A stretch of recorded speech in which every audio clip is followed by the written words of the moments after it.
What would you do if a normal, quiet night suddenly turned into the most terrifying experience of your life? Imagine finishing dinner, locking your doors, scrolling your phone, maybe watching TV, believing the world outside is just another ordinary evening. But somewhere in the darkness, something begins unfolding. Something no one sees coming. Something that will leave an entire city shaken by morning. This is the story of one night that changed everything. A night filled with confusion, fear, unanswered questions, and moments that still haunt the people who lived through it. Before we begin, don't forget to like the video, subscribe to the channel, and turn on notifications so you never miss our deep dive investigations into stories that stay with people long after headlines fade. Tonight, we're uncovering what happened, who was there, what went wrong, and why this single night left Atlanta in shock. It began like any other evening. The streets were calm, traffic had thinned after rush hour, and restaurants were closing one by one. Apartment lights slowly flickered off as people settled into their nightly routines. Nothing about the atmosphere suggested danger. Neighbors chatted casually outside buildings, delivery drivers finished their final routes, and late-night joggers moved quietly through sidewalks lit by street lamps casting long shadows. Everything felt predictable, safe, and ordinary, and that's exactly why what happened next felt so unreal. At approximately 10:47 p.m., the first unusual call reached emergency services.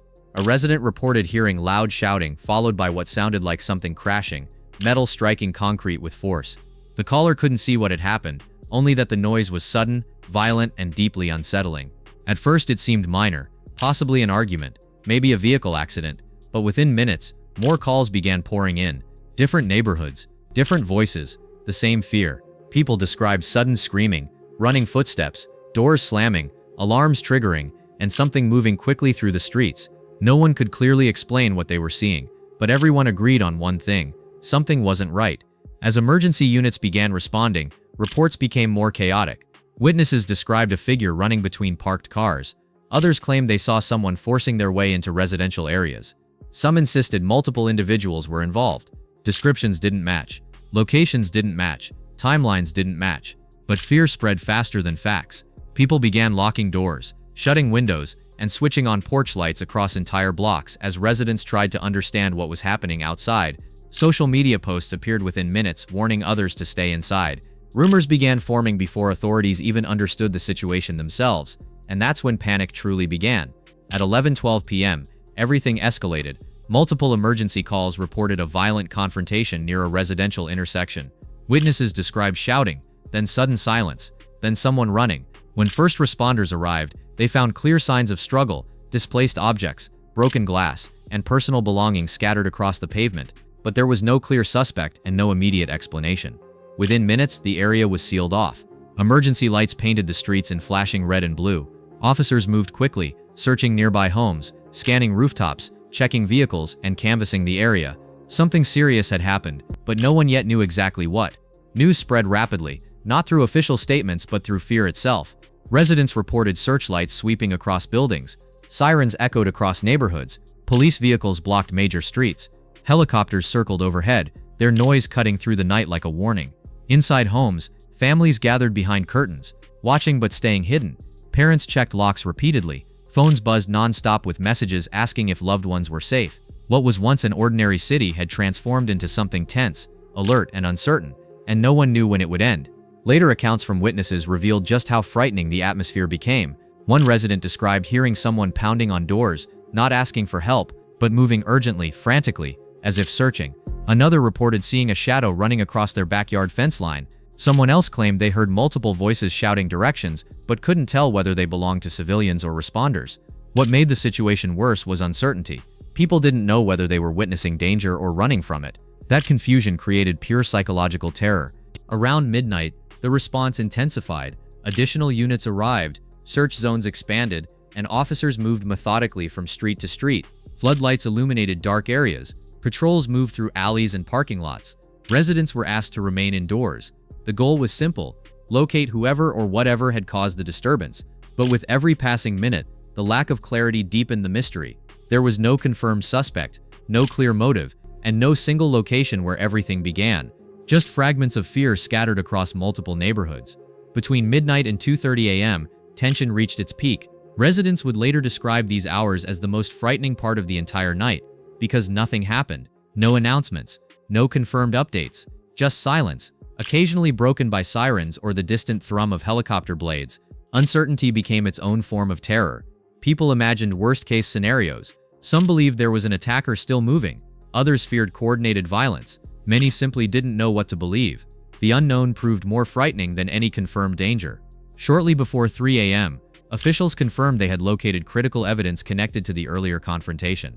While details remained limited, investigators established that a violent incident had indeed occurred. It wasn't misinterpretation or coincidence. Something real and serious had taken place. The discovery explained the intensity of the response, but it also raised more questions. Who was involved? Why had events spread across multiple locations? And how had the situation escalated so quickly? By sunrise, the visible signs of the night were everywhere. Police tape marked sealed-off areas. Investigators moved carefully through affected locations.